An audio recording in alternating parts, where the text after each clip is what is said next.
dia kalau di sekolah nggak bisa fokus, tapi kalau misalnya di rumah dia main HP bisa sampai jam-jaman. Wah. Itu saya mempertanyakan ADHD-nya.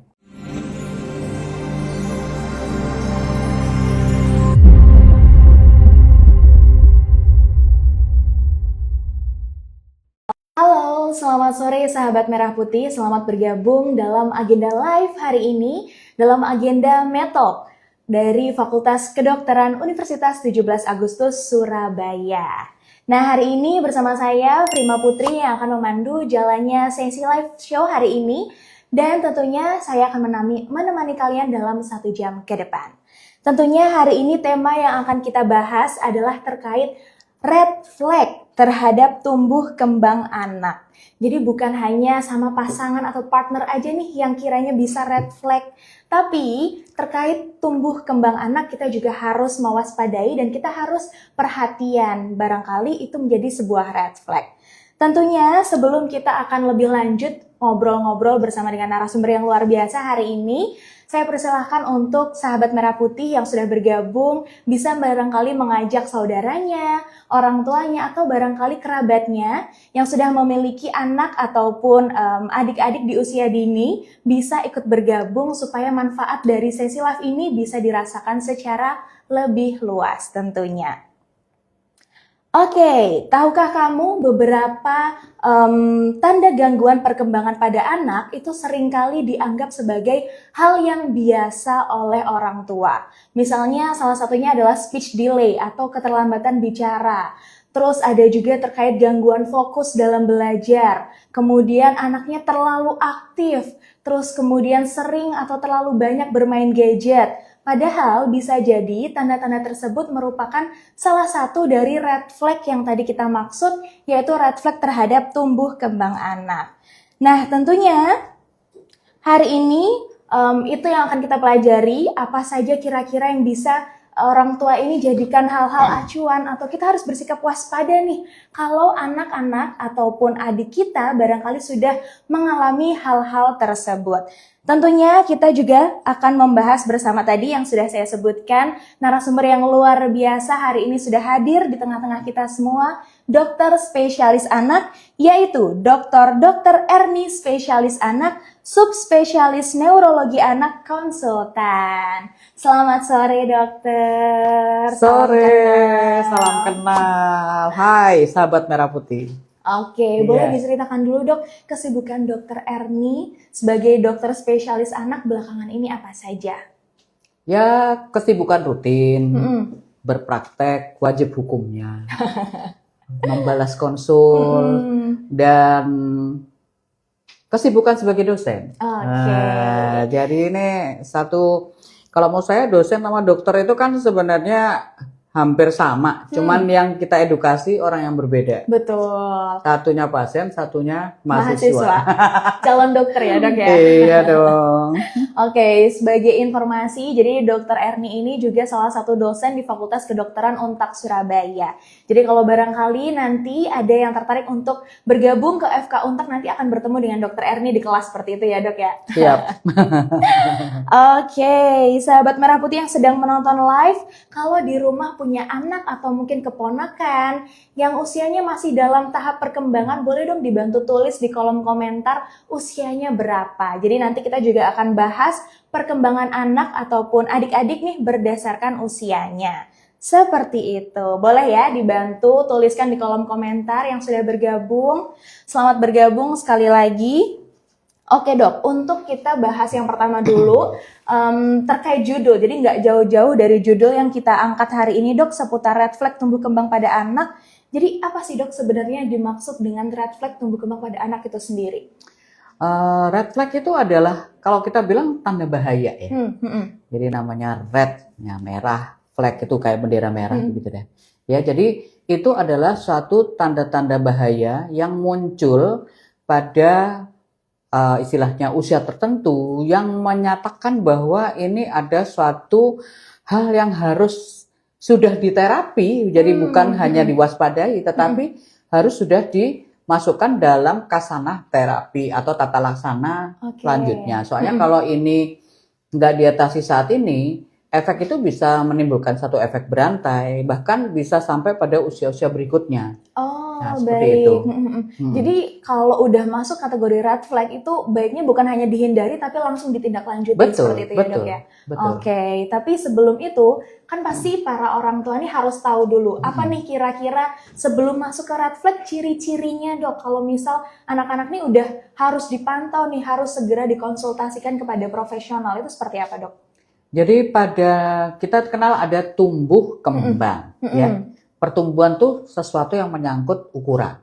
Ya misalnya dia tambah berat badan, tinggi badan, lingkar kepala, lingkar lengan, ya. Itu adalah pertumbuhan. Pertumbuhan termasuk gigi, pertumbuhan gigi dan yang lain-lain, ya. Okay. Tapi kalau perkembangan itu adalah skill. Skill itu kemampuan motoriknya, kemampuan bahasa bicara dan bahasa, kemampuan kognitif dan kemampuan sosialisasi. Jadi ini tahapan-tahapan ini semua sebenarnya ada yang kita kenal dengan milestone atau tahapan tumbuh kembang anak. Dan ini sudah istilahnya formulasikan secara nasional maupun internasional. Diharapkan orang kalau dibilang sehat, ya dia harus ikut dong misalnya tahapan ini.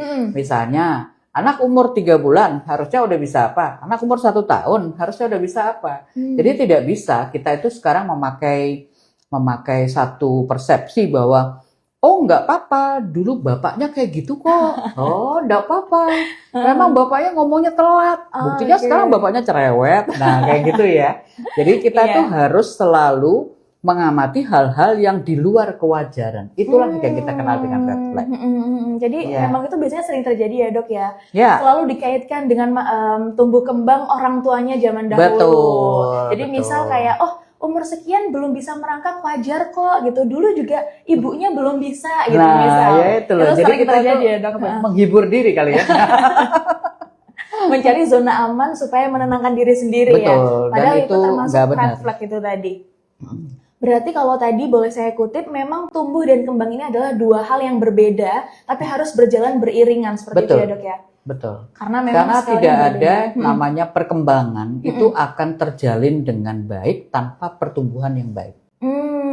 Misalnya nih ya, anak ini punya istilahnya berat badan yang sangat mengenaskan. Katakanlah dia masuk dalam kategori stunting atau apa ya. Tentunya stunting itu bukan hanya sekedar anak kurus, tetapi dia nanti akan berimbas pada fungsi kognitifnya. Nah, gitu deh ya. Jadi tumbuh dan kembang ini suatu hal yang tidak bisa kita pisahkan ya. Jadi itulah namanya kriteria anak sehat. Nah, gitu jadi sangat berbeda ya dok ya antara mungkin anak-anak yang memang pada dasarnya kurus, tapi beda juga kalau udah harus dikonsultasikan apakah kurus ini masih dalam tahapan normal atau di batas wajar atau memang sudah merupakan red flag itu tadi ya seperti itu. Ya, pada prinsipnya semua itu ada standarisasi. Dan standarisasi itu tidak bisa kita permisif ya. Jadi kita sebagai dokter itu tentunya kita jangan kasih angin surga. Ya, kalau emang dasarnya emang angin neraka ya gitu ya. Jadi kasih aja istilahnya realisasinya itu seperti apa sih ya. Jadi kalau realnya, benar, jangan suka bohongin pasien ya, nggak boleh tuh ya. Oke. Terus dok, sebelum nanti sepertinya sudah ada pertanyaan yang masuk ya di kolom komentar, nanti akan kita bahas. Tapi sebelum itu saya mau beranjak ke pertanyaan berikutnya, yaitu seringkali tadi kan sudah dibahas ya, anak itu kalau dianggap wajar itu sebenarnya bukan wajar. Jadi harus dicari dulu realitanya, harusnya itu seperti apa. Bukan berdasarkan pengalaman dari orang tuanya, seperti itu ya dok ya.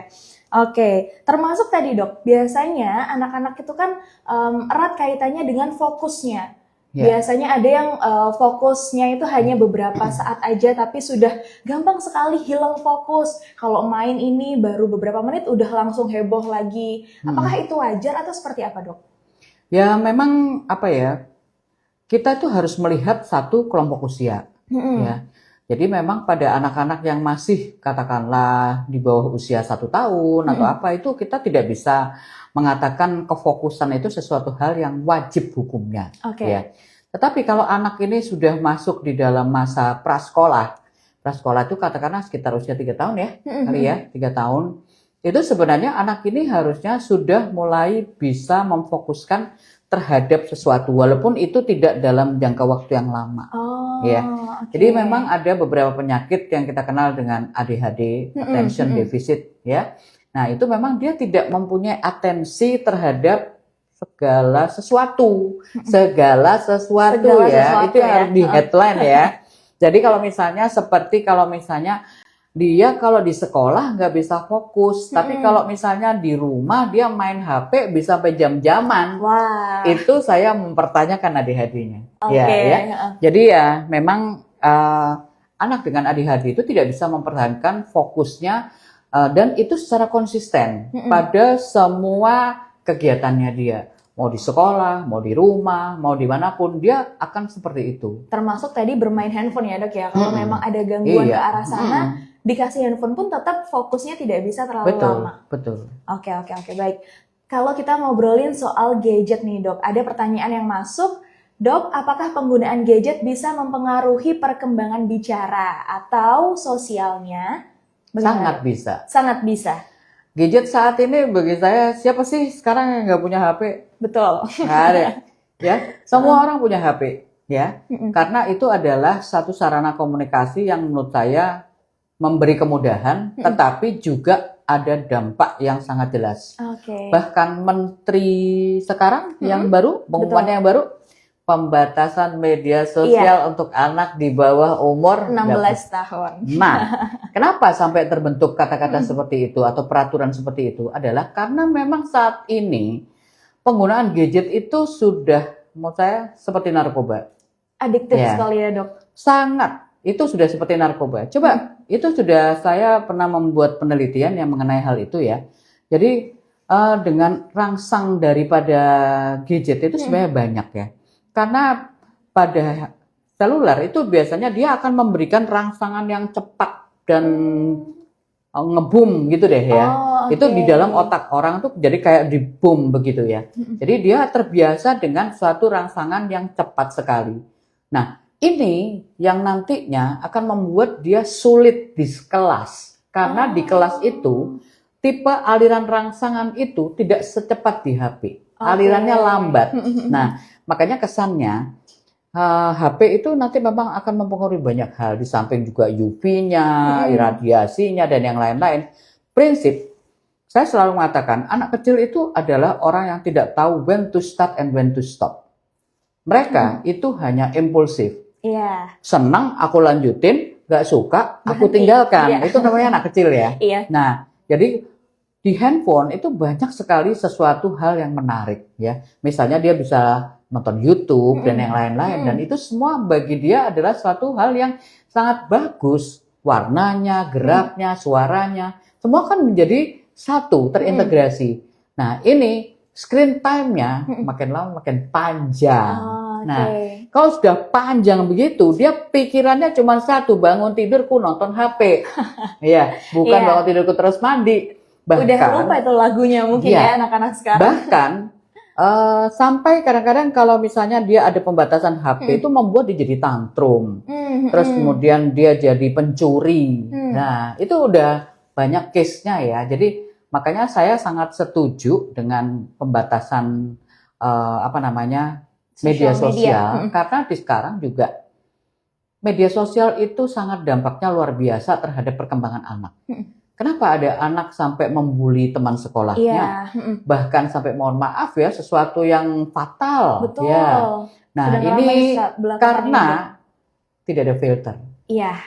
Setuju nggak? Sangat setuju. Ya, biasanya itu jawabannya. Ini dok, kalau tadi berarti kalau saya tarik sedikit terkait ini ya, berarti stimulasi. Benar. Biasanya kan memang kalau di sekolah kan diajarannya pelan-pelan, satu per satu. Kalau memang via gadget itu kan memang semuanya langsung didapat seperti itu ya. Memang masalah bahasa ini akan jadi masalah yang sangat luar biasa. Karena orang kalau nonton HP, itu kan dia otaknya jalan, mulutnya diem. Iya, betul. Nah, sekarang coba lain kali main deh ke mall, duduk di kafe. Coba lihat apa yang terjadi pada orang kafe. Duduk, merenung, begini kan. Jadi walaupun itu di depannya ada orang, tetap begini kan. Nah, ya. Jadi inilah istilahnya pola-pola yang kita dapetin bukan hanya di Indonesia itu di seluruh dunia seperti itu ya. Memang sudah seperti Jadi itu akan ya, Dok? membuat anak itu tidak terbiasa sosialisasi, tidak terbiasa istilahnya storytelling. Karena apa? Karena dia fokusnya cuma satu, nonton. Betul. Nah, kalau Tidak terbiasa mengeluarkan apa iya, yang ada betul. di otaknya juga ya, Dok ya. Jadi pikirannya sekolah mau cepet-cepet buru-buruan, pokoknya supaya cepat pulang di rumah karena di rumah HP-ku menanti gitu deh ya.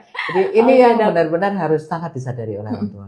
Baik, kalau ngobrolin masih soal gadget nih, Dok, berarti baiknya tuh di usia berapakah anak-anak itu bisa dikenalkan dengan gadget? Jadi masih dalam tahap untuk ini ya, dengan pengawasan orang tua tentunya ya. Bagi saya as long as you can ya. Hmm, Gadget itu bukan hanya HP ya. iya, Semua yang ada layarnya itu namanya gadget. iya. Sekarang dengan adanya smart TV itu sama dengan HP digedein. Iya kan ya? Dengan layarnya berkali-kali lipat. Benar. Jadi sekarang untuk IDAI sudah mengeluarkan satu pernyataan yang sangat clear bahwa untuk anak di bawah 3 tahun, sebenarnya gadget itu hanya ditujukan untuk video call, Iya. bukan buat nonton. Berkomunikasi berarti ya. Nah, komunikasi itu sama keluarga, jadi apa? Jadi mereka tuh benar-benar screen time sangat terbatasi. Jadi ya kita memang tidak menganjurkan anak itu untuk pegang handphone, apalagi punya handphone. Oke. Iya. Ini yang harus menjadi catatan bagi orang tua ya, Dok ya. Iya. Karena biasanya apalagi kalau di usia-usia masih kecil, kalau anaknya baru MPASI, biar tetap mau makan, mau duduk anteng dikasih handphone biasanya seperti itu ya. Itu Oke. kejadian yang menurut saya udah memasyarakat mungkin ya. Tapi kan itu suatu hal yang salah. Makanya kita dalam podcast ini harapan saya kita bisa istilahnya sharing betapa handphone itu adalah suatu hal yang ini suatu hal yang apabila kita tidak menggunakan dengan bijak ini akan menjadi tuan untuk diri kita sendiri. Nah, Jadi bukan kita tuannya tapi bukan. handphonenya yang menjadi Betul, tuannya itu. ya, Dok ya. Coba kalau HP-mu hilang kamu nangis gak? Aduh, nangis sih, Dok, kalau sudah banyak sekali terikat dengan handphone, bahkan Ya. sekarang Gen Z terutama pasti payment segala macamnya itu kan udah kemana-mana bawanya handphone ya, Dok ya. Ya. Sudah tidak bawa lagi kartu ATM, dompet sebagainya, pokoknya kalau udah bawa handphone tenang, pokoknya mau iya, kemanapun, dilempar kemanapun tenang kalau udah ada handphone. Ya, menurut saya teknologi itu harus digunakan, bukan kita diperbudak teknologi ya. Setuju, Dok. Oke. Ya. Oke, kita masuk ke pertanyaan berikutnya nih, Dok. Dok, apa saja stimulasi sederhana yang bisa dilakukan orang tua di rumah untuk membantu tumbuh kembang pada anak? Kalau untuk pertumbuhan, kita memang harus menyediakan nutrisi yang memadai. Ya. Jadi kalau kita itu secara singkatnya, gampangnya aja lah. Jadi kalau kita ngomong tumbuh kembang, itu selalu ada namanya pola asih, asah, dan asuh. Oh, oke. Ya, Saya baru dengar, Dok. Nah, ini pola asih, Asih, mengasihi, mengasah, mengasah, dan mengasuh. mengasuh. Nah, Oke. ya. Nah, cara spesifiknya itu kalau kita bicara tentang pertumbuhan, tentunya kaitannya adalah dengan intake dan output. Outputnya. Intake itu adalah sesuatu nutrisi yang kita masukkan untuk menjamin kebutuhan nutrisinya tercukupi dengan baik. Dari makanan, dari susu. Jadi kalau bayi di bawah 6 bulan kita tetap harus susu dong, ASI dong. Nah, seperti itu ya. Diupayakan untuk tetap dengan ASI ya. Ya. Nah, output itu yang harus kita sadarkan di sini adalah resiko sakit. Makanya jangan lupa vaksinasi. Vaksin. Nah, ya kan kita hidup di tempat yang nggak jelas lah, ya toh. Jadi dengan kita memberikan vaksinasi itu sama saja dengan kita memberikan asuransi kesehatan untuk anak kita. Itu kalau kita ngomong masalah pertumbuhan. Kalau perkembangan, stimulasi sederhana apa? Ajak ngomong anakmu, gitu. Ini yang kadang suka kelewat ya, Dok ya. Iya, kan tanya yang sederhana. Iya. Apa dong? Ajak bicara. Kadang-kadang karena kesibukan kita ya, sampai di rumah kita udah capek, kita apa, anak kecil ngajak ngomong ae kita nggak ngereken. Padahal guru pertama untuk anak kita itu adalah orang tua. Jadi ya silahkan anak itu harus lebih sering diajak bicara. Kadang-kadang kalau gini, ngomong apa sih dok, aku bingung hari ini si ao gini, nyari ngomong apa? Bacakan buku, ya, bacakan buku. Tapi memang untuk bayi yang masih dalam masa perkembangan, kita sarankan kita tuh selalu harus menggunakan monolanguage. Jadi jangan nanti bisa bahasa Inggris, bahasa Jawa, bahasa Arab, bahasa Sunda.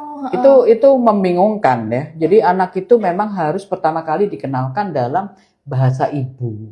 Karena itu lebih familiar didengarkan ya dok ya. Dan karena kita setiap hari berbicara bahasa itu dong ya.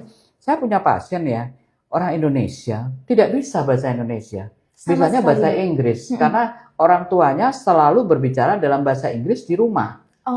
Saat dia masuk sekolah terjadilah masalah sosial. Karena apa? Sekolahnya bukan international school.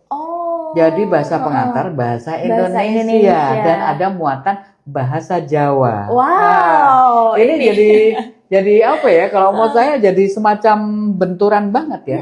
Jadi stimulan yang pertama yang sangat kita sarankan adalah anak itu harus sering diajak bicara.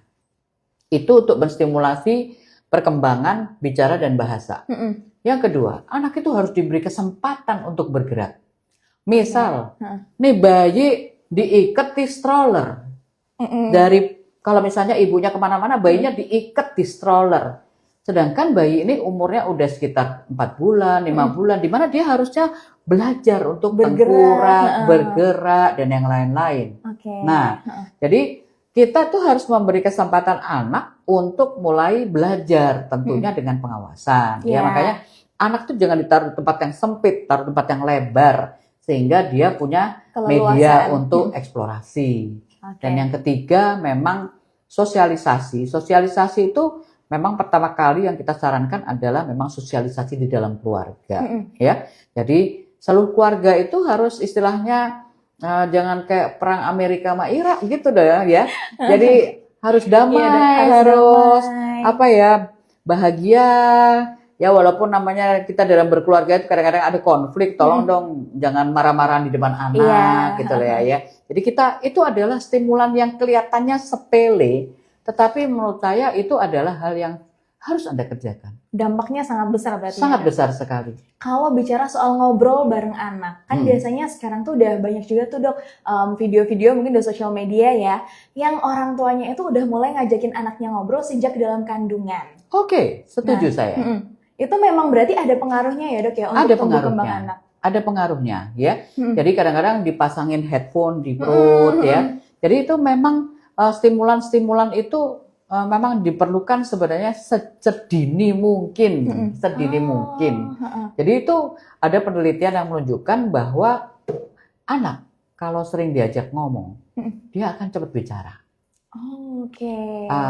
Tahu kenapa Tarzan nggak bisa ngomong bahasa manusia? Karena dia membesarkan adalah kera. Iya. Jadi tidak familiar dengan ini ya dok ya, dengan manusia, kata-kata juga. Karena Tarzan itu dibesarkan oleh monyet sejak dia bayi. Jadi makanya ngertinya bahasa monyet gitu loh ya. Dia tidak ada stimulasi dengan suara-suara manusia ya dok. Benar ya. Jadi pada prinsipnya silahkan kalau mau saya pola asah asuh yang ya itu adalah warisan dari nenek moyang kita yang tapi yang zaman sekarang kayaknya orang-orang udah jarang mengenal asah asuh. Padahal bagaimana saya mengasihi anak saya, bagaimana saya mengasah. Nah seperti itu. Mengasah itu dengan keterampilan supaya nantinya dia dalam perkembangannya ke depan dia cukup mahir terhadap segala sesuatu. Oke dok, kalau tadi kita bahas juga soal stimulasi itu kan dari luar seperti itu ya dok ya. Itu kan memang kalau bayi itu zaman dahulu dok, zaman saya kecil sih lebih tepatnya, itu kan masih banyak sekali bayi-bayi yang dibedong. Jadi memang dibatasi geraknya. Nah kalau sekarang nih udah bergeser zamannya karena memang pertumbuhan informasi juga sudah cukup pekat ya, cukup pesat sekali, itu sudah jarang. Nah kalau dari sisi dokter sendiri, dari sisi medis, gimana sih dok soal bedong-membedong ini? Bedong itu adalah kita mengikat bayi sampai begini, sampai dia nggak bisa gerak ya. Tujuannya kalau kita tangkap aja, tujuan membedong itu adalah untuk menurunkan atau menghilangkan refleks primitif atau refleks kagetnya bayi. Karena bayi sampai usia 6 bulan itu dia masih punya primitif refleks, yaitu mororefleks. Mororefleks itu kalau dia mendengar sesuatu yang keras, cahaya tiba-tiba, gerakan tiba-tiba itu akan membuat gerakan seperti orang kaget begini.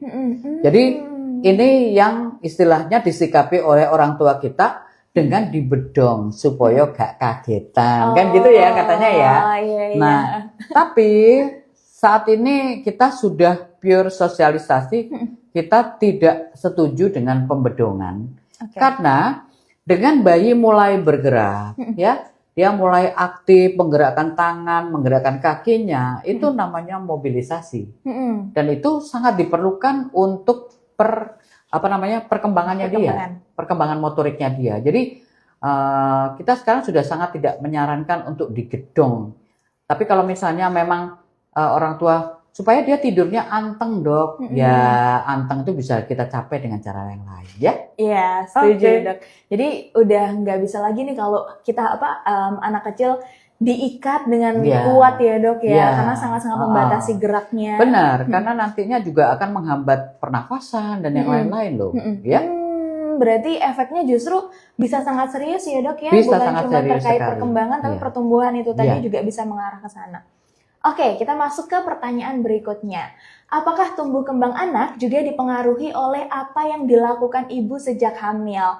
Tadi nih dok, mulai dari diajak ngobrol dan lain sebagainya.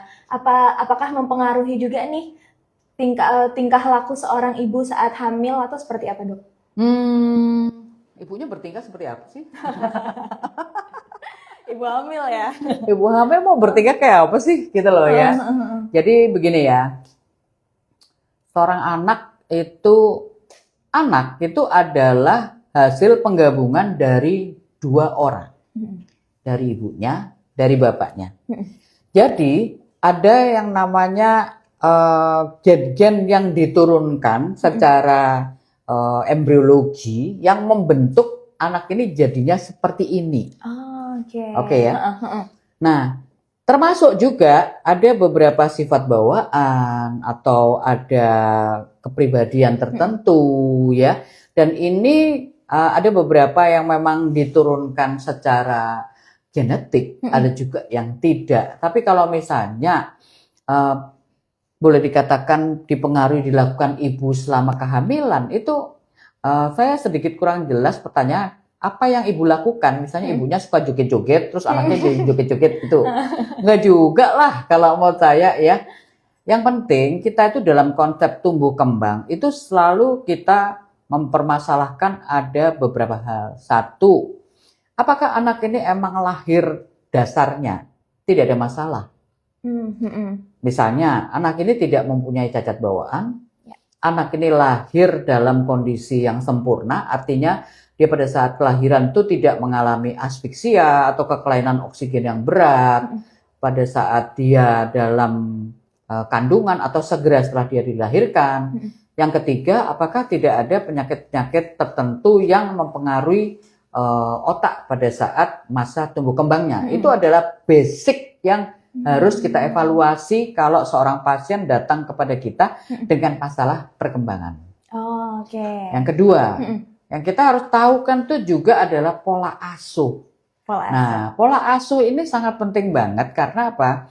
Karena zaman sekarang pola asuh itu banyak bergeser kepada ART, kepada pengasuh, kepada suster, kepada siapapun yang notabene-nya bukan orang tuanya. Bukan orang tua, iya betul. Nah, di mana mereka itu sense of belonging-nya itu berbeda. Iya. Ya. Yang ketiga itu adalah demand. Orang tua itu kadang-kadang pokoknya saya ingin anak saya menjadi terbest ya. Tanpa mereka melihat potensi anak masing-masing. Ya, dengan perlakuan orang tua yang cenderung maunya anaknya jadi the perfectionist, itu sedikit banyak itu perlakuan orang tua yang akan mengganggu perkembangan anak. Anak jadi mental depresi, ya. anak merasa dirinya itu tidak punya kapabilitas yang istilahnya dibanggakan oleh orang tua, dan nantinya ini akan berkembang pada era-era usia selanjutnya. Nah, ini adalah perlakuan orang tua. Kalau menurut saya satu hal yang minus ya, kalau menurut saya yang perlu harus diperbaiki. Jadi kalau misalnya orang tuanya suka joget, apakah anaknya jadi suka joget? Enggak juga ya, gitu loh ya. Mungkin justru yang harus menjadi perhatian lebih itu nutrisi yang dikonsumsi selama ibunya hamil, seperti itu mungkin ya dok ya. Karena kalau dalam masa kehamilan itu yang memiliki faktor lebih besar seperti itu. Betul sekali. Jadi nutrisi, stimulasi, vaksinasi itu adalah 3 pokok hal yang harus memang kita optimalkan ya. Jadi nutrisi ibu hamil, aku nggak mau makan karena aku mual, ya kan? Nah itu padahal orang mual itu terjadi pada trimester pertama. Pada trimester pertama atau 3 bulan pertama itu adalah masa pesat organisasi pembentukan organ tubuh bayi. Nah ini kan waktu-waktu yang menurut saya pas banget gitu loh ya. Jadi makanya krusial sekali masanya. Jadi makanya ini yang harus ada penyikapan, artinya itu bukan sesuatu hal yang wajar. Yang wajar yang membuat sampai nggak apa-apa namanya orang hamil ya emang gitulah, nggak mau makan segala macam, nggak bisa. Kita sekarang harus mulai berpikir bahwa kenapa ada 3 masa kehamilan, ya itulah adalah masa-masa pertumbuhan bayi terkait di dana, mulai terkait di sana. Wow, jadi segala sesuatunya itu pokoknya kalau udah berkaitan dengan tumbuh kembang anak nggak boleh ada yang nggak papain ya dok. Iya betul. Harus segera dikonsultasikan, dicari jalan keluarnya seperti apa supaya nanti perkembangannya, pertumbuhannya juga bisa optimal. Seperti itu ya dok ya. Setuju. Oke, kita bergeser ke pertanyaan berikutnya. Kalau anak lebih suka main sendiri dan tidak terlalu tertarik berinteraksi dengan orang lain, apakah itu perlu diwaspadai dok? Sangat.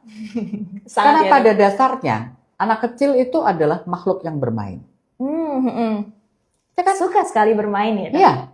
Ya, memang sekarang dengan era keterbatasan lahan, nggak mungkin dong anak itu main jumpritan di lapangan. Kalau zaman saya kecil dulu senang tuh, senang main sama teman-teman karena bisa lari-larian segala macam. Semua anak pada dasarnya seperti itu.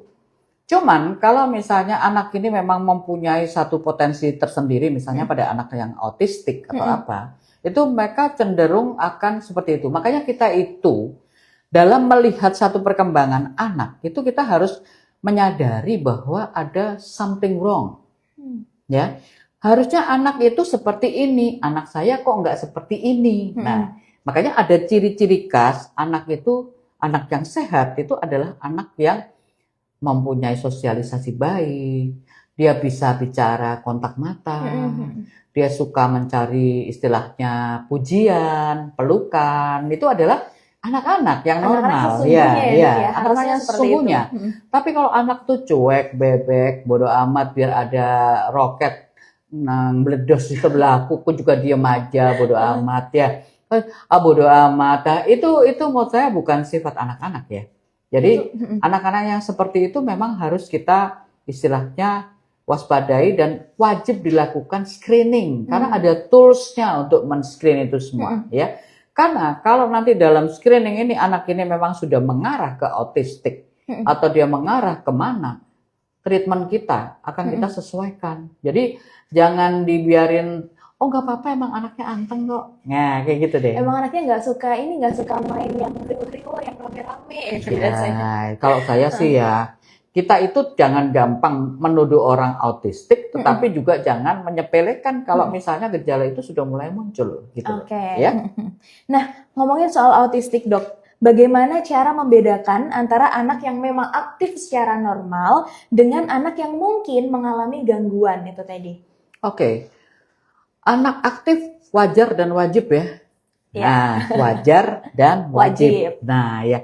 Tetapi anak aktif itu pasti dia tidak 100% dalam harinya dia itu nggak bisa diem. Misalnya, dia masih bisa tenang duduk di dalam kelasnya kalau dia emang udah sekolah.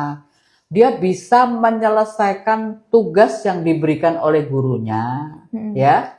Terus kemudian dia bisa berinteraksi dengan baik dengan teman-temannya, ya.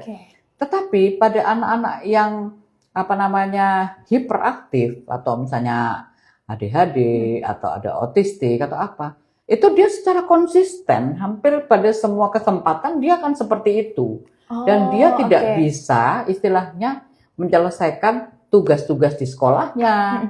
Dia akan jadi orang yang dibenci sama teman sekelasnya karena benar-benar dia nggak bisa diem, terus kemudian tidak terkontrol. Nah, seperti itu. Jadi ya emang kita harus bisa membedakan anak yang memang aktif dan anak yang hiperaktif. Jadi itu kadang-kadang tesnya yang paling sederhana itu ya.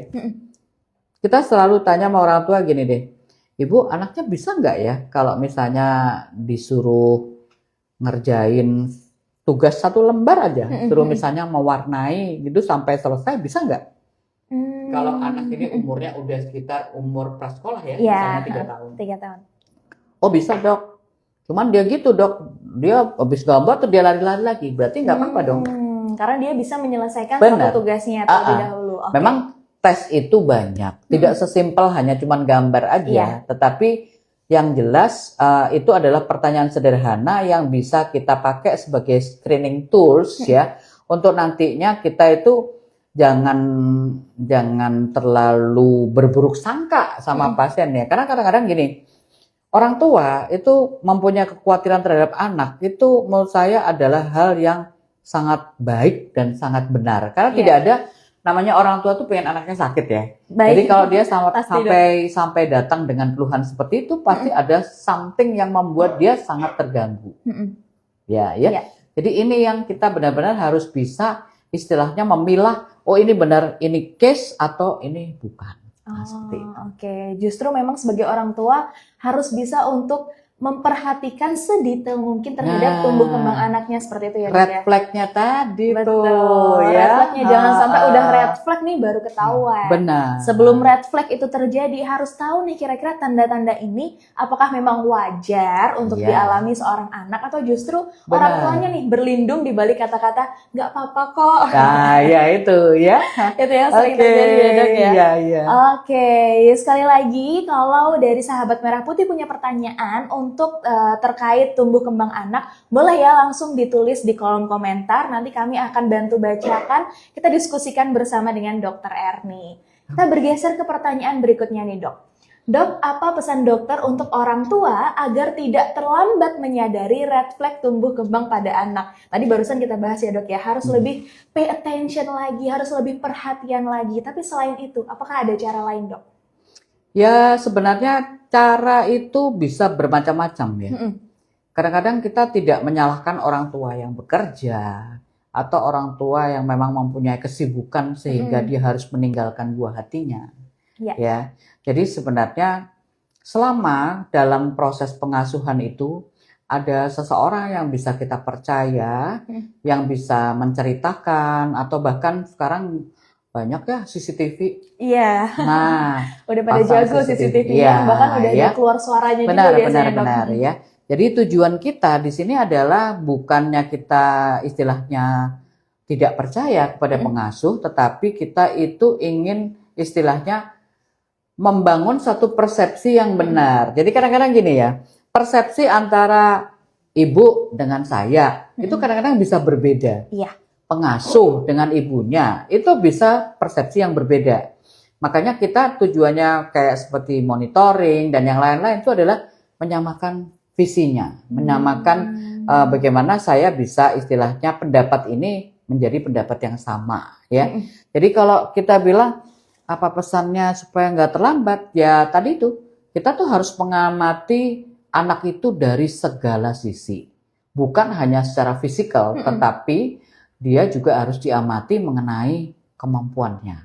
Kemampuan bicara, kemampuan sosialisasi, kemampuan mengekspresikan diri, kemampuan motorik, dan yang lain-lainnya.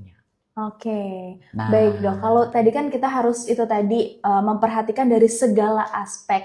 Kalau ditarik lagi, kita bicara soal pengasuh atau mungkin bala bantuan yang membantu orang tua untuk mengasuh anaknya. Ini kan memang sering sekali terjadi ya dok ya. Bahkan beberapa saya pernah melihat itu anak kebanyakan lebih dekat dengan pengasuhnya ketimbang orang tuanya. Iya. Nah, caranya supaya anak ini tetap ada batasan, ini adalah pengasuh, kemudian ini adalah orang tua. Apa dok yang harus dilakukan sebagai orang tua supaya anaknya tuh tetap mempunyai kasih sayang lebih besar kepada orang tuanya? Ya, kalau sampai anak lebih sayang sama pengasuh, ya salahnya orang tua dong. Berarti apa ya?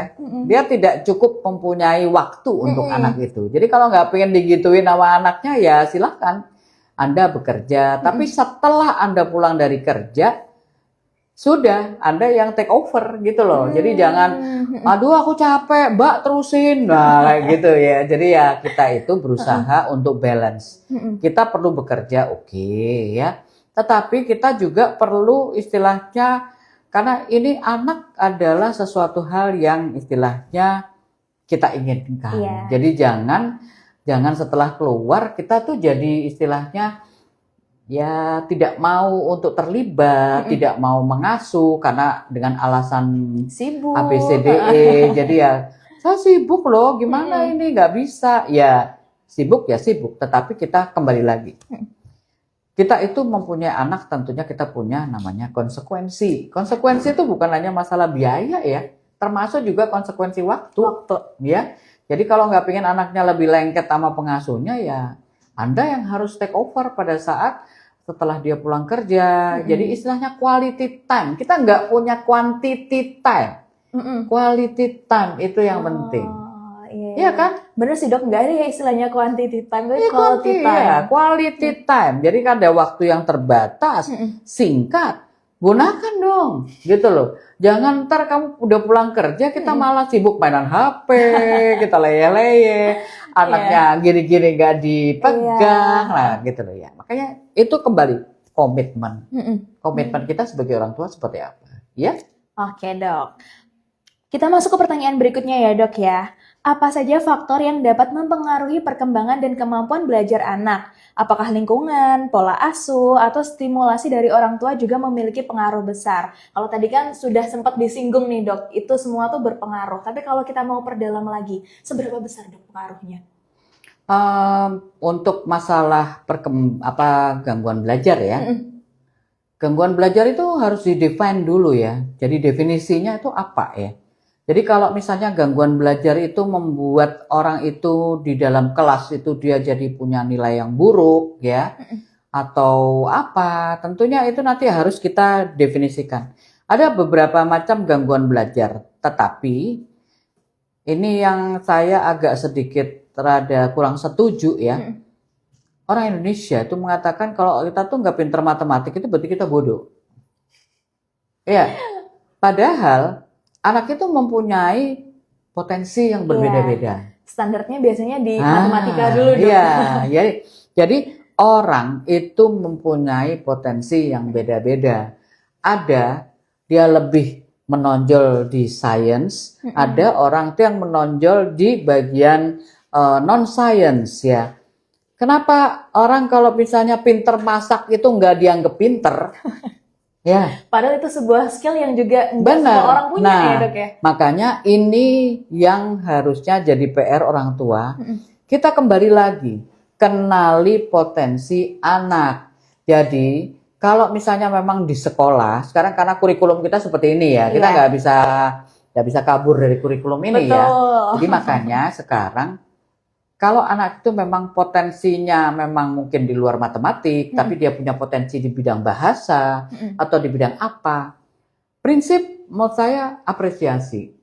Jadi kadang-kadang apresiasi yang kita berikan secara sederhana kepada anak ini akan membangun suatu keinginan anak untuk lebih berprestasi pada pelajaran-pelajaran yang lain misalnya ya. Atau kita membantu anak ini untuk belajar ya. Jadi tolong dong ya, jadi kita itu istilahnya gangguan belajar itu kadang-kadang ada salah kaprah kalau saya bilang. Karena apa?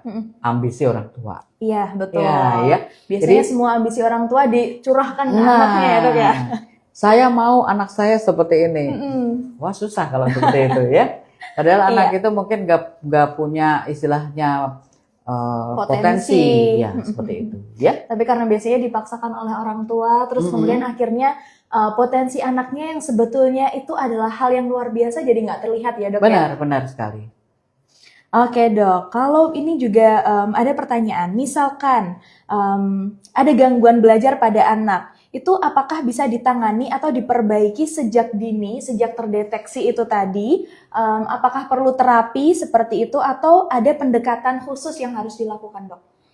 Ya pada prinsipnya kita itu screening itu adalah suatu hal yang wajib kita jalankan di pertama kali ya. Jadi jangan kita itu menebak atau kita ngejudge orang tanpa ada screeningnya. Oke. Ya, karena apa? Karena kalau kita lakukan seperti itu, orang tua itu terasa seperti mendengar vonis. Screening itu penting banget. Jadi screening itu adalah kita lakukan pemeriksaan sesuai dengan kelompok usianya. Jadi kalau dalam screening ini memang semuanya masih baik, ya udah baik dong. Ya, berarti anak ini nggak kenapa-kenapa. Cuman kita itu perlu memperhatikan karena gangguan belajar itu bisa juga faktor dari lingkungan. Misalnya, aku nggak suka suasana kelasnya karena suasana kelasnya itu anaknya nakal-nakal. Yang kedua, aku nggak suka sama gurunya karena gurunya itu kalau ngomongnya kecepatan. Oh iya. Nah, jadi memang ada banyak sekali faktor. Banyak faktornya. Jadi jangan anak ini aja yang diutek-utek ya, gitu loh ya. Jadi ya kita mesti, makanya saya bilang screening itu penting banget ya, karena dengan screening itu nanti kita akan bisa membedakan, oh ini normal, oh ini abnormal. Kalau abnormal baru deh nanti kita berusaha untuk mencari detail abnormalnya seperti apa, dan ini nanti akan kita sesuaikan dengan istilahnya tata laksana yang kita perlukan. Gitu loh. Berarti memang butuh validasi terlebih dahulu via screening itu tadi ya. Kalau sudah tervalidasi, ketahuan nih kira-kira normal atau tidak normal, baru bisa ditindaklanjuti. Jadi nggak bisa secara general ya. Ya. Baik dok. Oke, ini sebelum kita masuk ke 2 pertanyaan terakhir dok. Pertanyaan yang kedua sebelum terakhir, apakah benar dok vitamin itu bisa membantu meningkatkan kemampuan belajar atau perkembangan anak? Dan apakah perlu rutin mengonsumsi vitamin atau suplemen tambahan? Atau sebenarnya kebutuhan tersebut sudah bisa dipenuhi dari pola makan sehari-hari? Ya, ini adalah kegemaran ibu-ibu, minta vitamin. Ya, jadi gini loh ya, vitamin itu adalah bagian dari salah satu bagian kecil daripada nutrisi yang kita perlukan untuk tubuh kita itu bekerja dengan baik, kita menjadi sehat dan yang lain-lain. Jadi ini adalah bagian dari kelompok nutrisi nih. Ya, jadi tidak ada namanya vitamin itu sebagai obat dewa yang bikin kalau orang minum ini dia jadi Superman. Langsung sembuh, langsung aktif, langsung pinter, langsung apa. Kalau ada juga gue mau dong, gitu deh ya. Tapi banget vitamin ya dok ya. Iya. Tapi masalahnya nggak ada kayak gituan tuh ya. Cuman kita bisa mengambil istilahnya bukan ini sesuatu mitos yang salah. Kita bisa mengambil manfaat bahwa vitamin itu diperlukan untuk pertumbuhan dan perkembangan anak ini.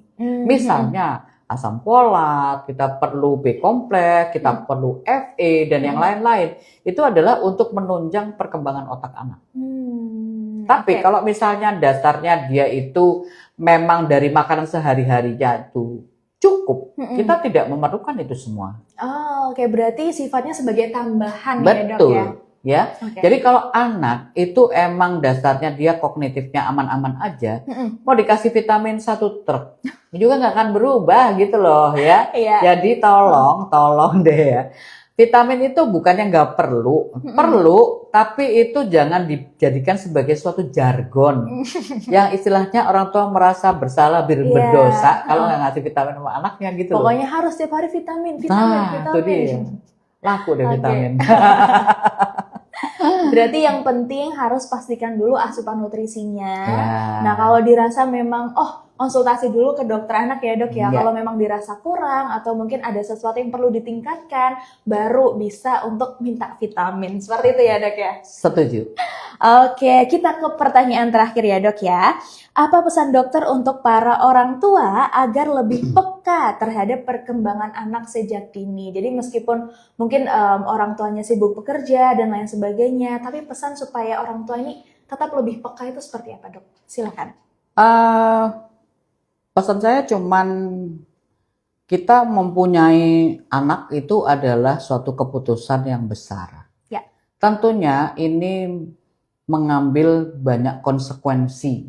Konsekuensinya adalah salah satunya waktu. Yang kedua, jadi kita nggak bisa kita sekarang dengan alasan saya punya terbatas waktu, makanya saya katakan ada namanya quality time. Quality time, jadi kita tidak membutuhkan waktu seharian kita di samping anak, tetapi pada saat kita ada di rumah, tolong singkirkan semua pekerjaan. Yang kedua, kita itu sebagai orang yang sekarang sadar terhadap pengetahuan, harusnya orang tua itu memiliki pengetahuan dasar mengenai tumbuh kembang anak, mengenai milestone atau istilahnya tahapan tumbuh kembang anak yang baik dan benar, yang bisa kita pakai sebagai referensi untuk melihat apakah anak kita sesuai atau tidak. Ya. Dan yang terakhir, hindari mekanisme pembelaan diri. Pembelaan diri ini yang kadang-kadang berujung pada denial. Iya. Nah, denial inilah yang akan menyebabkan justru terjadi satu keterlambatan dalam penanganan yang harusnya bisa kita hindari. Oke, apalagi kalau tadi bahas milestone, kalau tidak salah biasanya ibu hamil itu sejak ibu hamil terus kemudian anak melahirkan itu biasanya punya buku yang warna pink gitu ya dok ya. Iya, itu dibaca, jangan disimpan aja gitu loh ya. Biasanya keluar hanya saat posyandu sih dok. Kalau saya lihat, saya amati ya.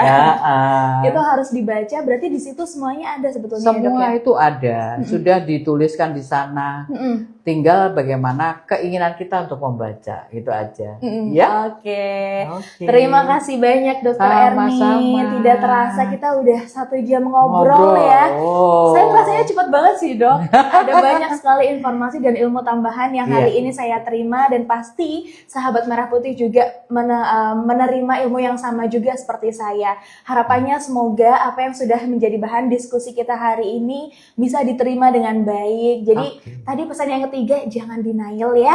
Jangan denial. Kalau dirasa sudah ada tanda-tanda menuju red flag, please untuk langsung segera konsultasi, ketemu dengan profesional, bertemu dengan dokter spesialis anak. Salah satunya Dokter Erni. Kalau boleh di-spill, Dokter Erni praktik di mana dok?